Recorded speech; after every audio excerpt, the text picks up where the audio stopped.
everyone, and welcome again to the series It's Your Life. It is your life. So don't let a coronavirus or any lockdown or any being stranded somewhere or anything else interfere with your life. Now, of course, it is interfering with some things. You can't get out of the house, you cannot move freely, and that's okay. And we all accept that, and we abide by the rules, and we accept that there is a coronavirus. However, let's not let that virus and that situation affect what we feel inside. And that's what this series is about. It is your life, and keep it in your hands. Keep control of it, at least of your emotions, your behaviors, what you say, your communication, your relationships, and all of that. Now, we have had amazing talks. We've had all kinds of talks. It was a real good mix between some physical exercise like yoga. We had some laughter yoga where we really cracked, all of us. We had a lot of good, really great speakers in the field of NLP, hypnosis, really good techniques that they shared with you. And today, we have also a very, very special guest. Today we have Beryl Comar with us.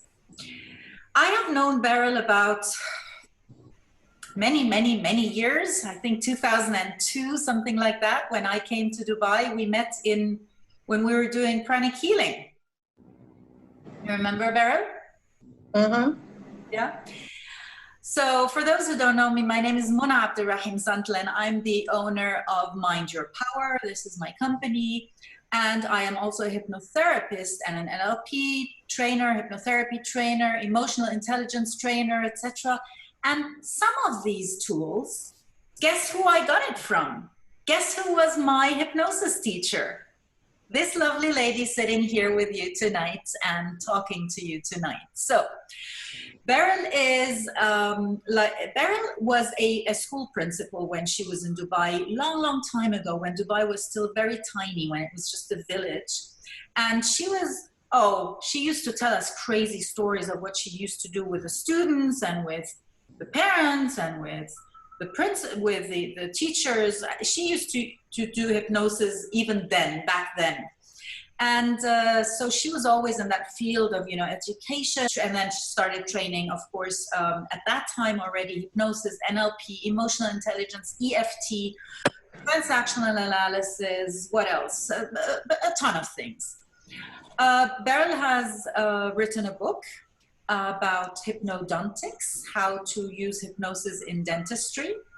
Beryl has a very, very nice program about broken heart cure. So probably nowadays, a lot of people might need that because, yes, we have the privilege of being together with our loved ones, but that can also bring some problems. So, yeah. That's one of the things. But then everything else, let her tell you. And Beryl will show you today some techniques of NLP and some techniques of EFT, how to deal with the fears and anxieties that many people are facing today. So Beryl, please take the lead and do your magic that you did with me years ago with everyone else.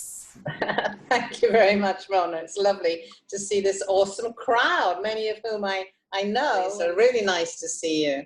I wanted to talk about anxiety, and there's an overlap with depression as well, because a lot of people who are diagnosed depressed also end up taking anti-anxiety tablets and pills and strategies as well, which is strange because usually we think that depression is about the past and anxiety is about the future on our timeline. But I see that many of you are NLP and hypnosis practitioners. Can you just raise your hand if you are a NLP practitioner, also maybe a hypnosis practitioner? That's great. So I may end up just going over a few techniques and you'll know what they are. And some I want to demonstrate because you may not know them. Okay, and they're very quick to demonstrate. And somebody has already alluded to one of them, but I want to show it practically, and maybe you have something close to you that you can use. But first of all, what is anxiety? Actually, if you think about it, anxiety is a self-induced hypnotic state. Yeah, and it's a powerful state that we just loop and loop. And as we say in the presuppositions of NLP, we're always communicating. So that's the way we get to communicate with ourselves, with anxiety and worry. People don't, they like it's in to be anxious. But if you say, oh, you're a bit of a worrier then. Oh, no, they don't. No, I'm not a worrier. Well, what is anxiety then? So I can immediately do a reframe there, because they don't want to be thought of as a worrier, but anxiety, that's cool, isn't it? Okay. And I say, well, who are you? Who am I? Well, I don't know. I'm a psychology thing, and I'm this, and I'm intelligent. I said, you are the movies you play in your mind. Who am I? The movies I play. Yeah? Oh, you don't want to get into my movies. And from the way you're describing your anxiety, I don't want to get into yours. But if you're watching a movie and you don't like it, and you're saying you don't like this anxiety, worry stuff that you're in, well, why don't you just change the movie? Well, I can't. Oh, yes, you can. And I'm going to show you how. Because this anxiety state it's a place of fear. And again, people don't want to say, oh, you're a fearful person then, are you?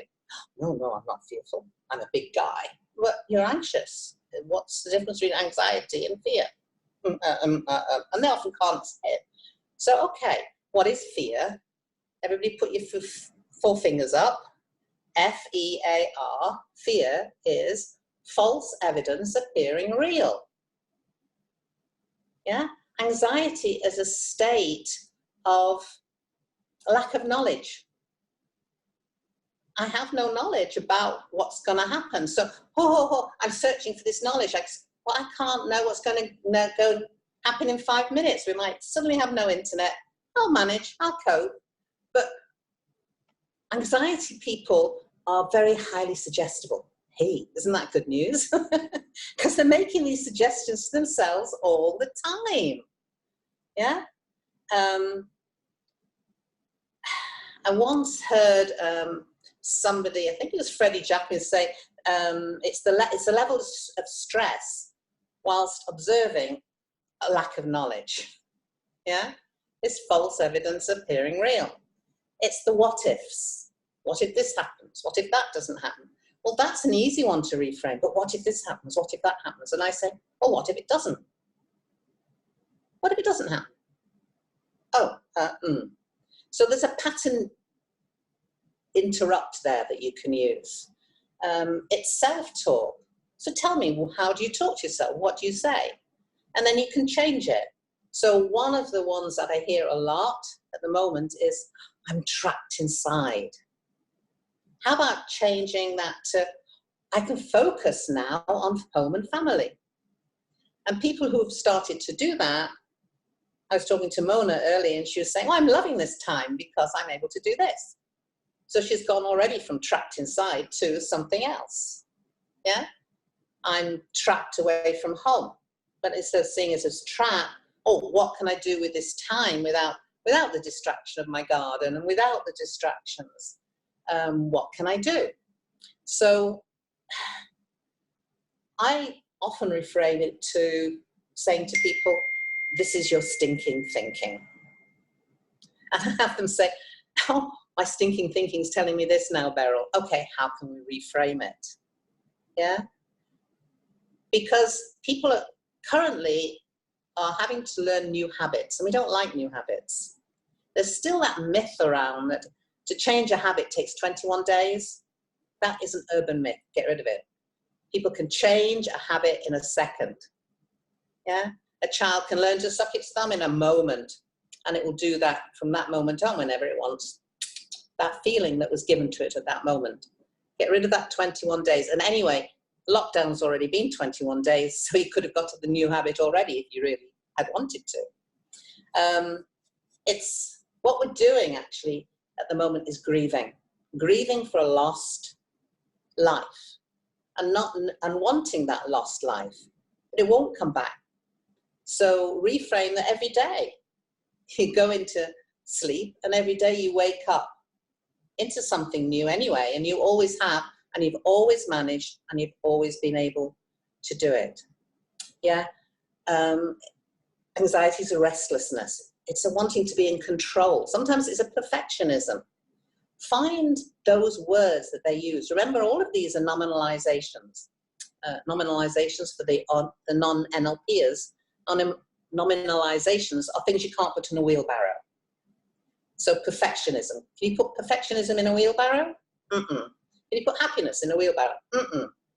These are words that everybody has a different concept about, a different image, feeling about.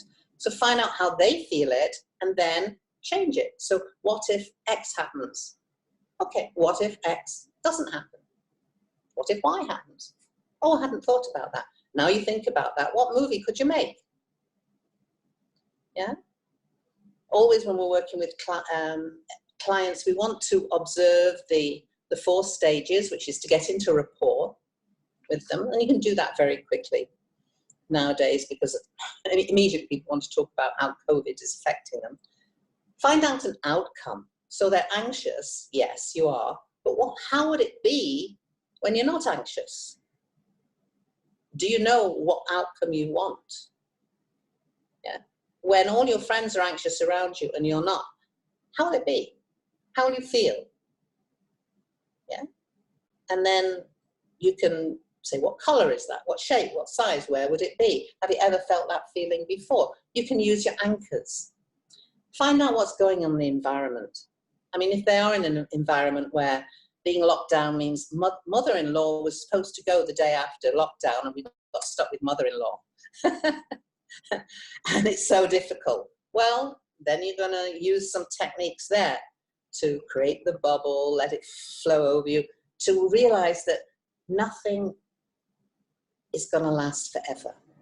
This will end. This will end. So that's the positive thinking that they need. Okay? And then once you've got rapport, outcome, environment, then you can start to use your techniques. From the minute I talk with people, I'm using techniques, I'm listening. That's the best thing, you know, is our big ears and our big eyes. To keep quiet and listen for their nominalizations so we can change them. What this anxiety with COVID has done is it's taken us to the bottom of the triangle for Maslow. I know somebody, can't remember who, recently in one of the talks mentioned Maslow. Maslow's hierarchy of need, it's well established since the 1830s, that our first level is safety and security. And that's why people are walking with guns through the streets in some countries, because they are worried at the safety and security level. So the next level is food or money to buy food. Well, if you're feeling insecure about your shelter and your security and you've got no money to buy food, those 2 are your basic levels. If people are at basic level of security, like someone I was supporting who was 9 days at Dubai airport, bless her.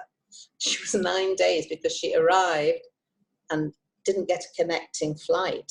And she was stuck there for a long time. She was at basic level. When am I going to get food in this airport? She was actually very well looked after. I have to admire the Dubai authorities. They have helped people. But I can imagine people stuck in other airports where they didn't care about people so much. So above, the next level after food and security is belonging. Some are missing out at the belonging level. There are a lot of people who are either stuck with people that they would rather not be stuck with. For example, this is the guy I've just filed for divorce with, and I'm stuck with him now for I don't know how, or I'm stuck with the girl I was going to split up with tomorrow, but it never happened, and she never moved out, to the mother-in-laws, or to being alone. There are a lot of people alone, and their belonging level is being shattered. So at all levels, people are losing what they have. And the next level is prestige.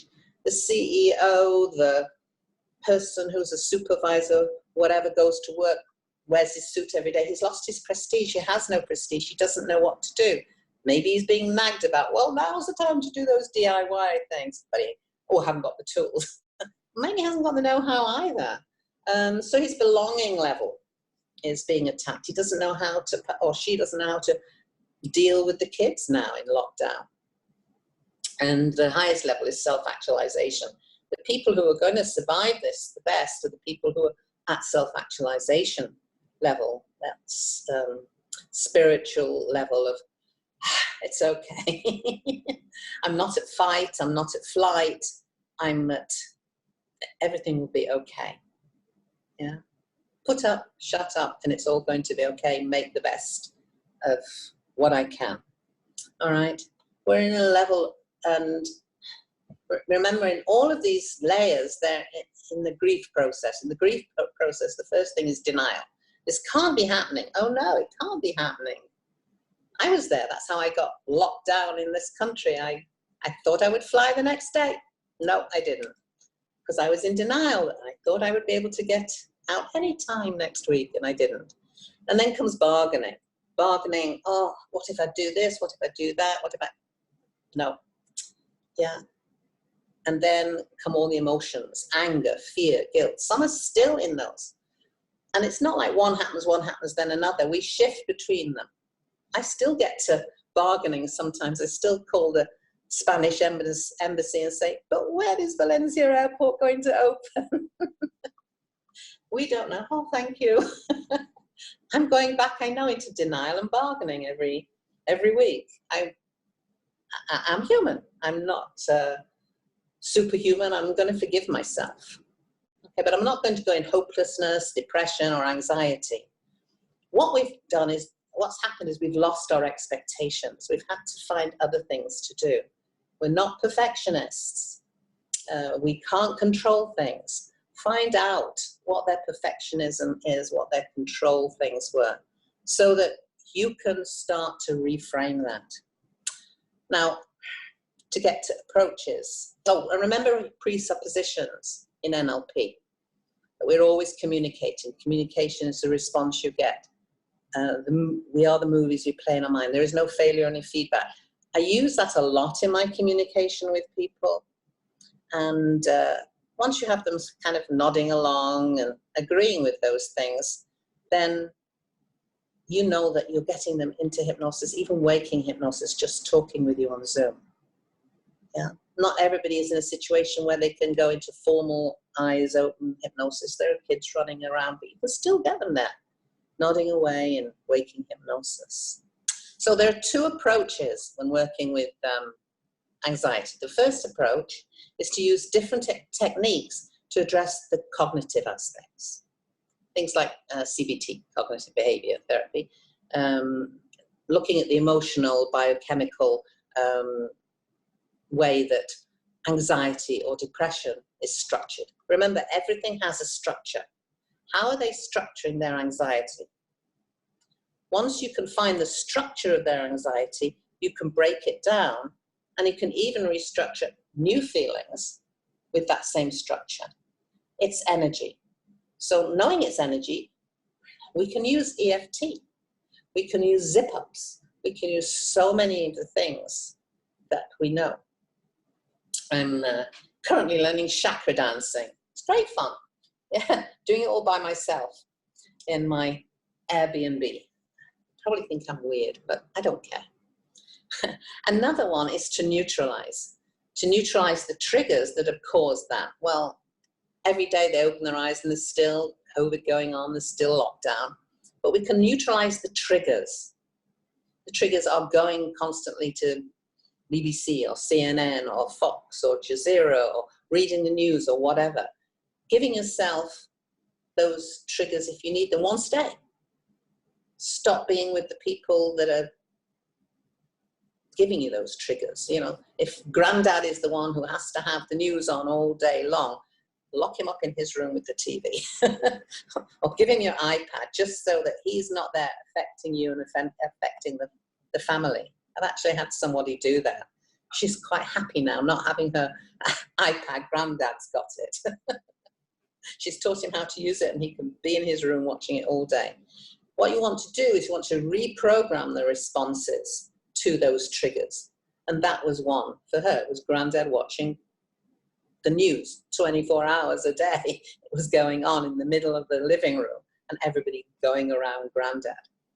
Okay, so those are the two approaches. Remember, you can talk to your clients and to yourself about neuroplasticity. Are you familiar with the idea of neuroplasticity? Yeah?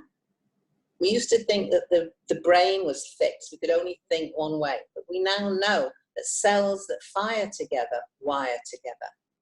So if you're constantly firing on the anxiety level, then you're wiring that and you're making the anxiety more and more.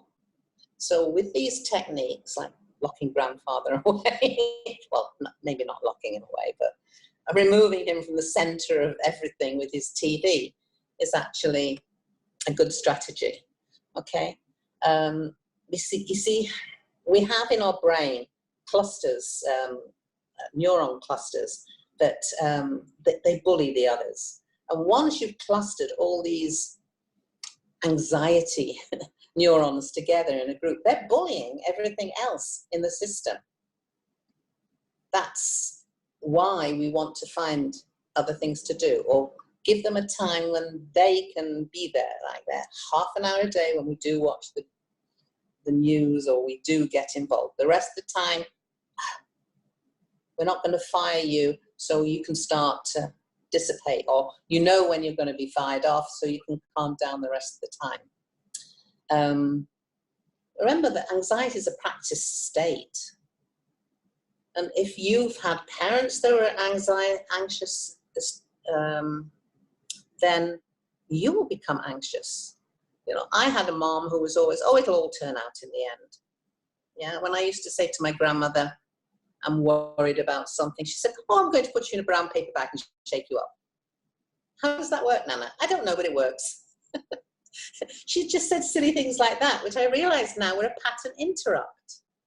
But she didn't know any NLP, she didn't know any formal stuff. Yeah, she just, brown paper bag to shake you up. So in the end, then it was like, well, I knew what she was going to say anyway, and I just laugh because I was triggering that response whenever I thought about what I wanted to talk to my grandmother about. Does that make sense? So I would think, oh, brown paper bag, shake it up. And I still do it. And I'm 71 next month. Good old grandmother, okay? You see, your subconscious, your feeling brain, which is 90% subconscious and unconscious, does not understand what's going on right now. It doesn't understand COVID. It just wants to protect you at that very primal protection level. Okay, it goes to the old behaviors. And those behaviors are things that we learned when we were children. And we learned them from our society, we learned them from our parents. Okay, and remember, our innate fears are hunger and thirst. What if I'm hungry? What if I'm thirsty? You know, when you were a child going on a trip, did mother say, oh, we must take some water with us, we must take some food? It's what we're wired to. That's why everybody suddenly went on and did huge buys, even to the level of, oh, we're going on a trip. Oh, don't forget the toilet paper. So, hence that toilet paper shortage that everybody laughed about. Because it went back to that primal we're going on a journey level. Other innate fears that we have are unexpected noises. Yeah? And now there are unexpected noises from our neighbors and all sorts of things, especially if you're living in tower blocks, because you've been going to work every day. And now everybody's in that building in a way that they never were before. We have the primal fear of falling and hurting ourselves. So we've got this thought of, well, what if something happens when I'm locked down and I need to go to the hospital? What if Granddad does get up from the news and falls down? Leave him there. We're afraid of, we have an innate fear of things that are different from us, things that are unusual. Hence, people of different color, animals or food that looks different. unless we've explored a lot and nothing's unusual, we have this innate fear of things that are a bit unusual. Unless we can start to feel secure and safe, going into new neighborhoods alone and things like that. We go with our crowd who are like us. And the last one is we have an innate fear of infection, of death. And that's given to us as well early on. Yeah, we're often punished by it. Yeah, and we're punished by, or if you don't stop doing that, I'll take you to the doctor who'll give you an injection, infection, hospitals. We hear people say, oh, I'm dying of love.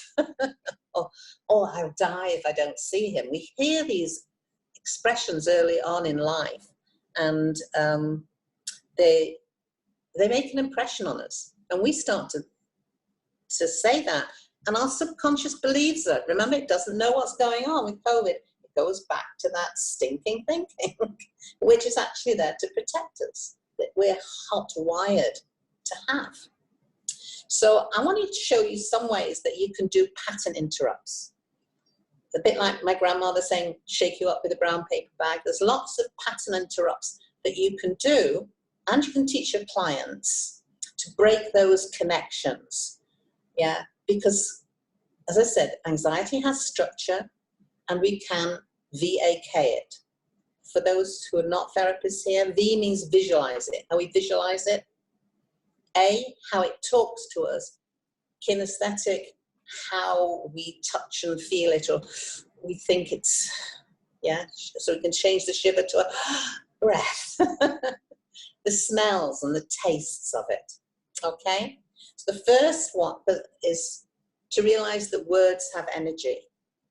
So I think I've alluded to this, but I want to make sure that you use the words. One of the things that a lot of people say to themselves is, don't worry, don't worry. What happens when we worry? When we say, don't worry? Well, it's the same as if I say to you now, don't think of a pink elephant with purple spots on it. Don't think of that. And you just did. Don't think of Princess Diana. Whatever you do, don't think of Princess Diana. What happened, Sarah? Did you think of her? Yeah, you had a picture. Yeah? Probably the one in the pink suit that everybody thinks of. Okay? So if you're saying to yourself, don't worry, or you're saying to your friend, don't worry, what are they immediately doing? Worrying. So be careful of your words. Say the action you want instead of the action you don't want. So instead of don't worry, say, oh, remember, there's lots of times when you felt positive, weren't there? When was the last one? Now you've done a pattern interrupt. When was the last time you felt positive? When was the last time you felt sick, but you got better? Because I think you've done that, haven't you? Those tag questions are very good as well. I think you've done that, haven't you? So always talk about the behavior you want, not the behavior you don't want. The try word. Oh, try to forget. Try to try. Get rid of the try word, because try means I never will attain it. We're setting ourselves up for failure when we say, I'll try to distract myself. I'll try to do this. I'll try to do some exercise tomorrow. I'll try. Do you know the question when somebody says try, you say, what's stopping you? You don't say why. You say, what's stopping you? Why goes to the rational mind, the logical mind. What's stopping you is something deep inside. So ask, what's stopping you? If you did do your exercise tomorrow, what time would you do it? 8 o'clock in the morning or 8 o'clock at night? 8 in the morning, 8 o'clock at night. As soon as you give a choice, this time or this time, this time or this time, it's a pattern interrupt. Like a child that falls and is about to cry, and then you say, oh, good boy, do you want an ice cream or a lollipop? Ice cream or lollipop, you sure? He forgets about his hurting knee. You've done a pattern interrupt. And the same with anxiety. You take them with a question to something else. A great one, somebody talked about it the other day, but it's bilateral stimulation. Get anything about this. This is a pencil sharpener. It just happens to be on my desk. If there's a ball or anything, you can do it with your water bottle. Yeah, but it's bilateral stimulation. So while they're talking, get them to do this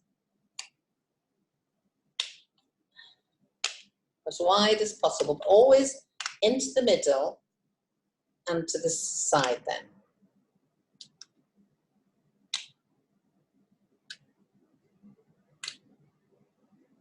Yeah, that's right, Tatiana. Into the middle and out to the side. And then if you want to focus on your anxiety while you're doing that, it's really difficult to do because you're actually doing a pattern interrupt. You know those clusters I was talking about earlier? You're declustering them and they don't know where to go now. And especially if you can add some laughter to that. Yeah.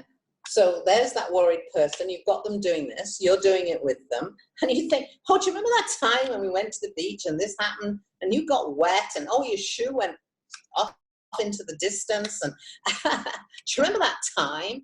And now they start laughing. Plus this, you're breaking up those clusters of anxiety, breaking up the what ifs. Does that make sense? Okay, it's called bilateral stimulation.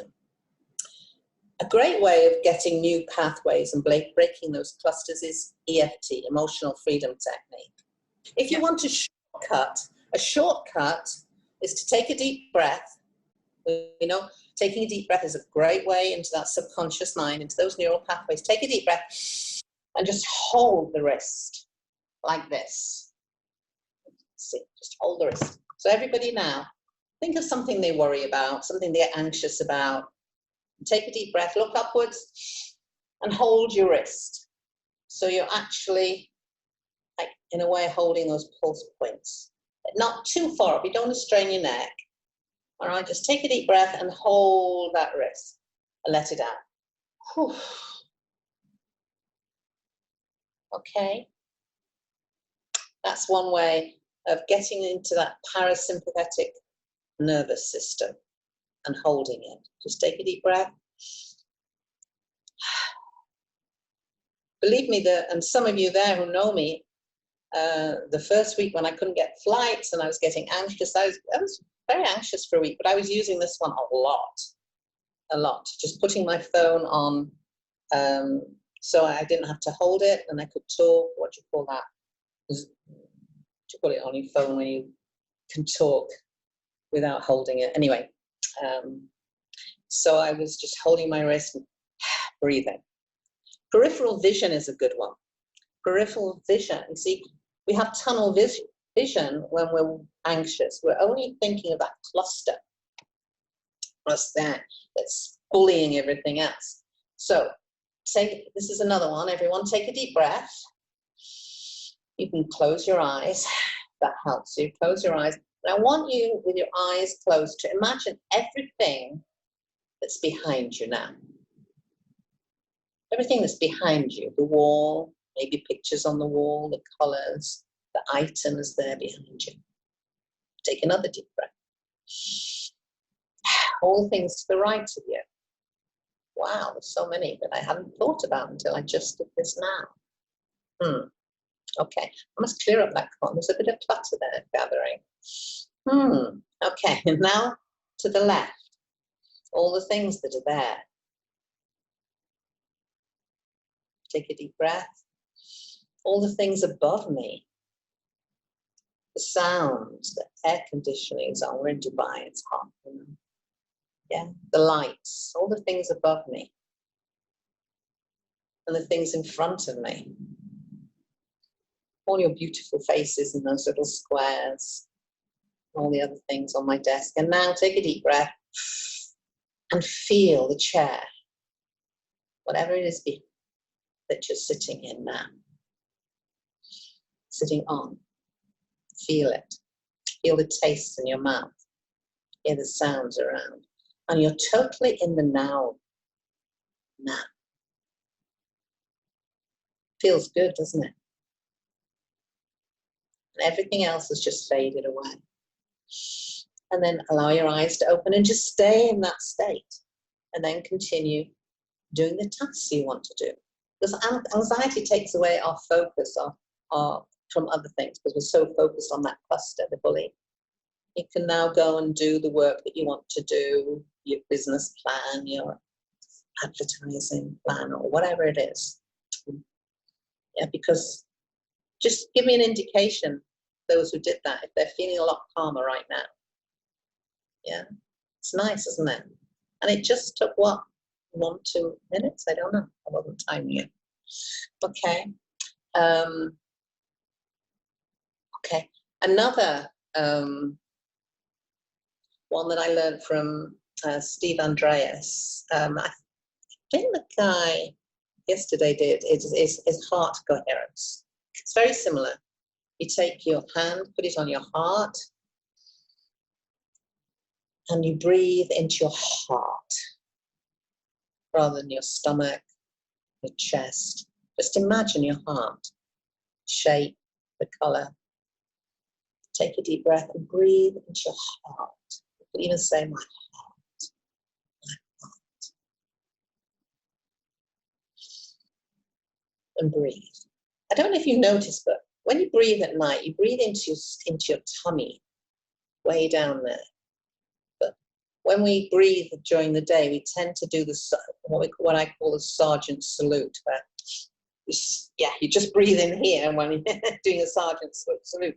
But we actually breathe into our stomach and open our diaphragm. So we tend to do that when we breathe into our heart. Yeah. So my heart, breathe into my heart, and just lowers it down, because anxiety makes us shivery and shaky. Just breathe into your heart.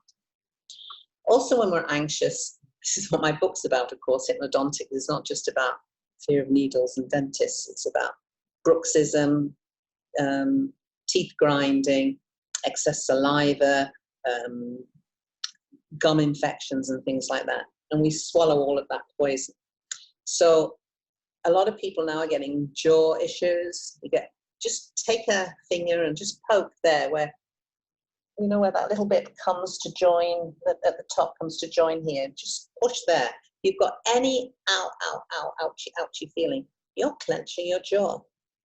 Just push there, where the top of the ear joins here. It's the bit where that bit that goes up and down on the jaw is fixed by a piece of cartilage to your skull. Yeah? Have you seen animal skulls where they have lots of camel skulls around here where you see the jaw bit? Yeah. It means that what you've been doing is you've been kind of, what did this happen? And our jaw is a joint that's supposed to, like an E-joint, it just goes up and down. It's not made to go side to side. It's a bit like if you twist your knee, it's it's cartilage damage. So, you know, if you push there and it's sore, anybody, then you're like, what if this, what if that? I'm worrying. Things that I didn't say. I want to talk to Grandpa. I wish you wouldn't do this. Mother-in-law's a bloody pain in the neck. I can't say anything. You know that stuff, that grinding, and it goes on at night. People end up having to use a night guard, but it doesn't stop the chatter. So here's a good way to let go of that. It's called jaw dropping. And by jaw dropping, you're loosening your vagus nerve. Vagus nerve is very important. VAGUS. I haven't got time to explain it right now, but explore it. Find out about it in Wikipedia or wherever. So take a deep breath. And I want you to imagine as if you relax your jaw. I want you to imagine as if you just drop your jaw. Just imagine that you drop that jaw. Take a deep breath and really drop it again. Really drop that jaw. Okay. Really drop that jaw from here. Okay. One more time. So you do it 3 times. Really drop it now. You're really opening that place there. Okay.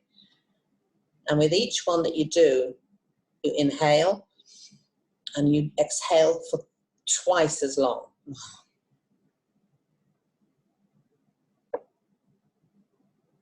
Okay. Now you can add nose breathing.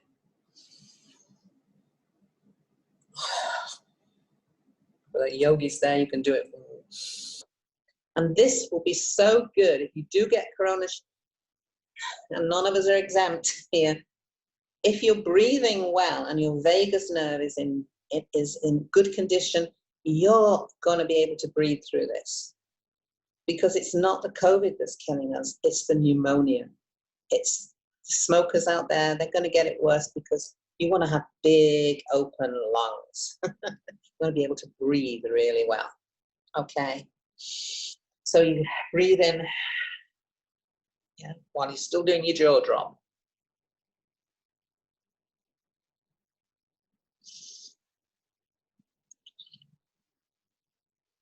And then do it with your hand on your belly. So, really dropped. I have to keep tightening it just to speak here. It's funny. And then have your hand on your belly as you're doing that. Okay.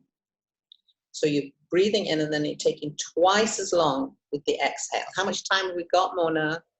You know what I might do, if that's okay with you, Mona? I might type this up.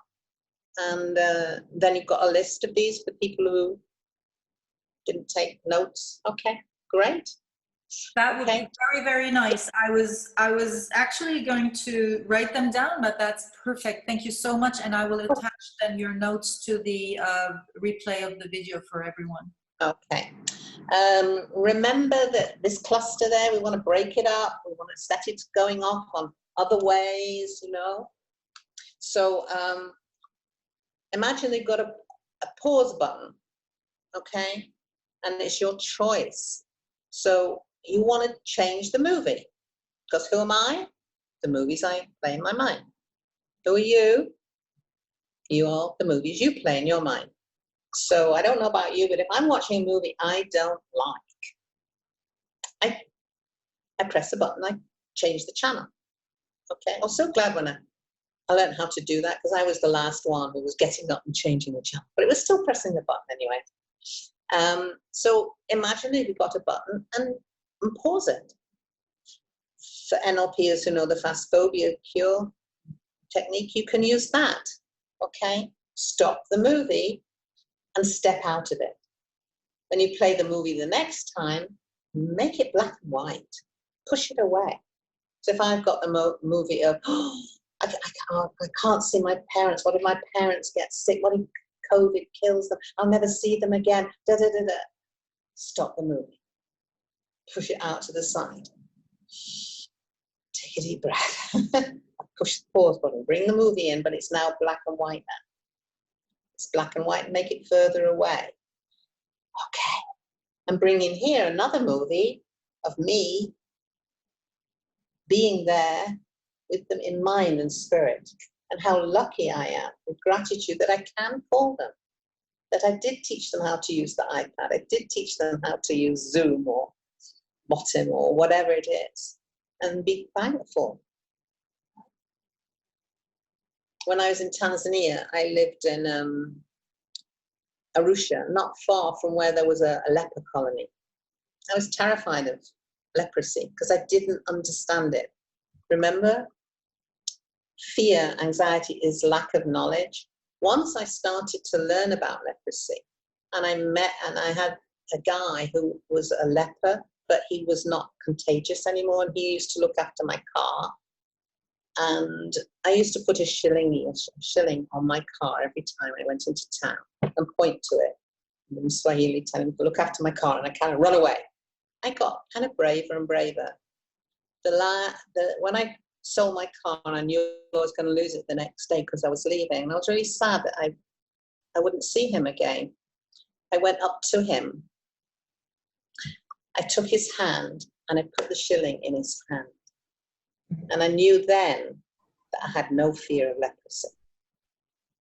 And you know, it still makes me very, very emotional to think that I did that, because this man rarely gets touched because people are so scared. And I'm so happy I was able to do that. Because he wasn't contagious, but I held that fear for 4 years. Yeah? So you put the movie here that you're playing. Take a deep breath. When you bring it back, you bring it back black and white. You send it further away. You make it smaller and smaller.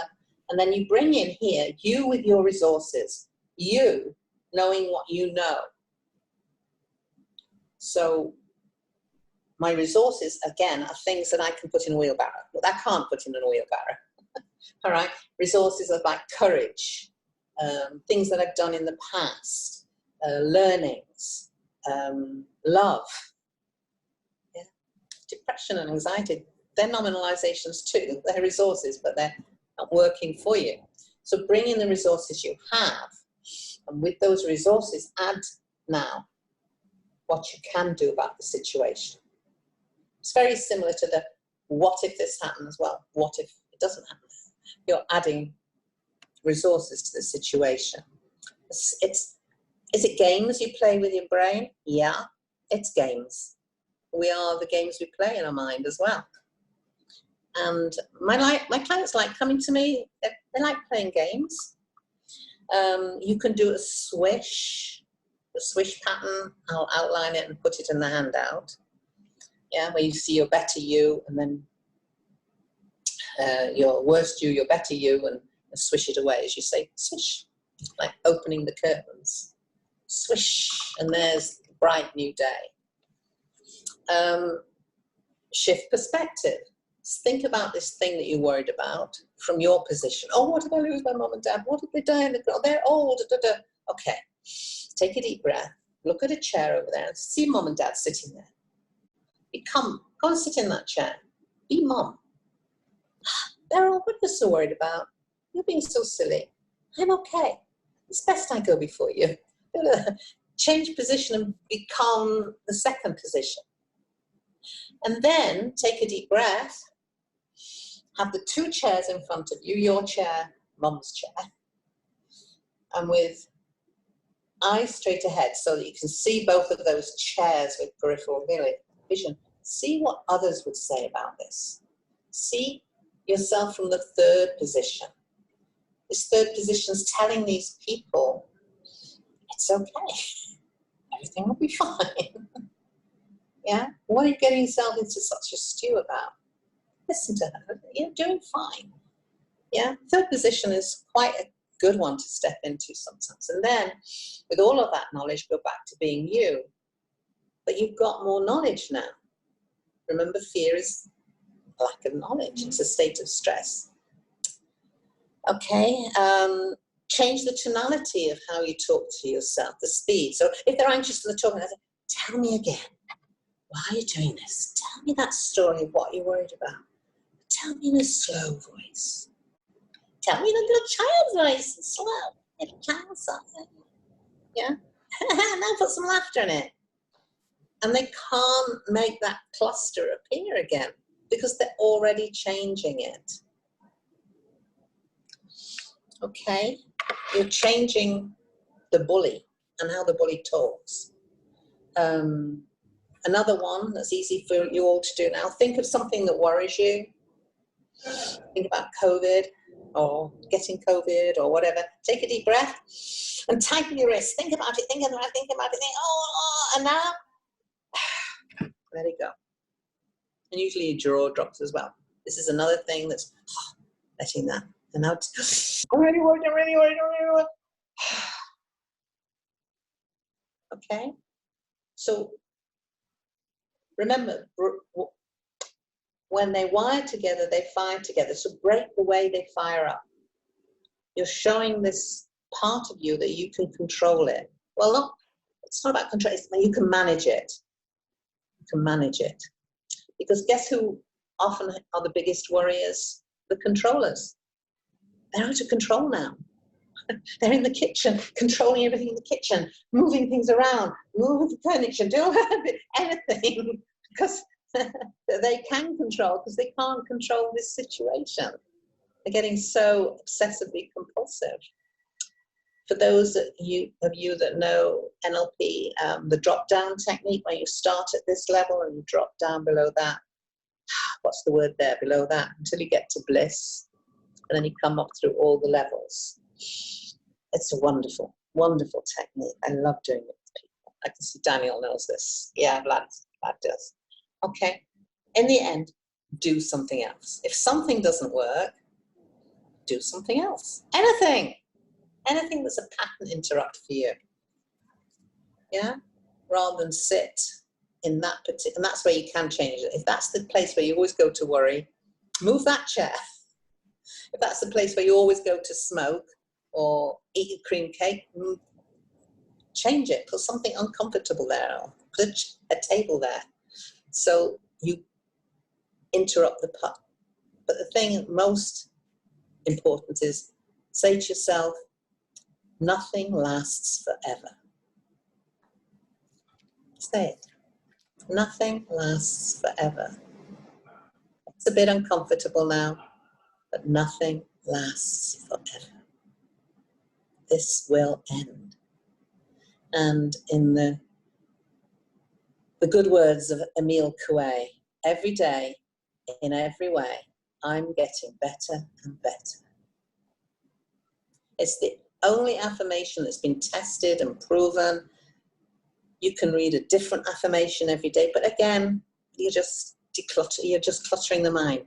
But if you just say to yourself every day, in every way, I'm getting better and better. You can even change it around. I'm getting better and better every day, in every way. In every way, every day, I'm getting better and better. Make it into a song. Say it all the time, because it's true, you know? I'm like a good wine, and I'm getting better and better every day, in every way. Oh, Vlad, I want to come over to your place. Oh, damn, it's COVID.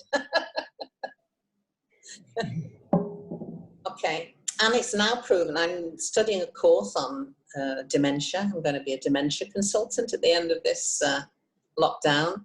And 1 glass of red wine a day, Vlad, turmeric, blueberries, coconut oil. You'll have the memory of a 16-year-old when you're 86. Every day in every way, I'm getting better and better. Everybody say that with me now. Every day, in every way, I'm getting better and better. Let's say it in French. Tous les jours. Come on, all you French speakers. I'm going to unmute everybody so everybody can say it. Everybody in English.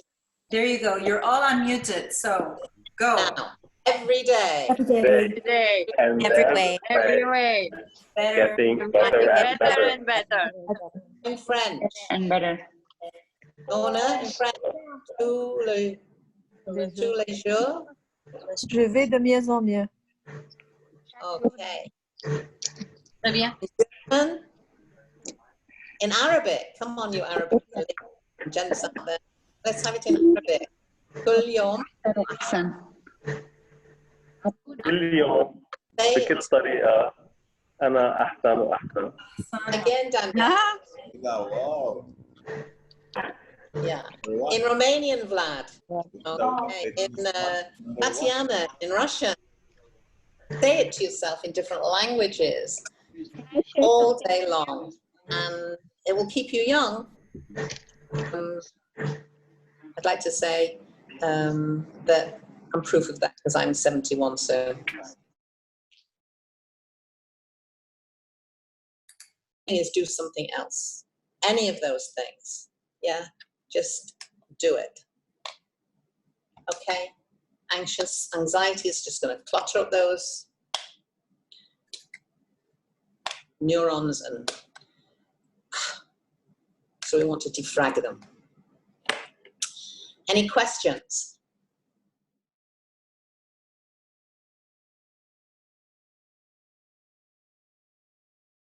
Yeah, the zip up, yeah. To zip up, I'll show you. It's your central meridian, which goes from lady place, that private place down there, to your chin here. Okay? When you feel that people are taking your energy, you just take a deep breath, and you take from here, take a deep breath. 1, 2, 3. Because people are doing this to you all day long. You shouldn't do this, you mustn't do this, don't ask him, haram, or whatever. And they're unzipping you. That means they're taking their energy down. So you want to do this. 1, 2, 3. Thank you, Tatiana, for reminding me. Yeah, to zip up whenever you can.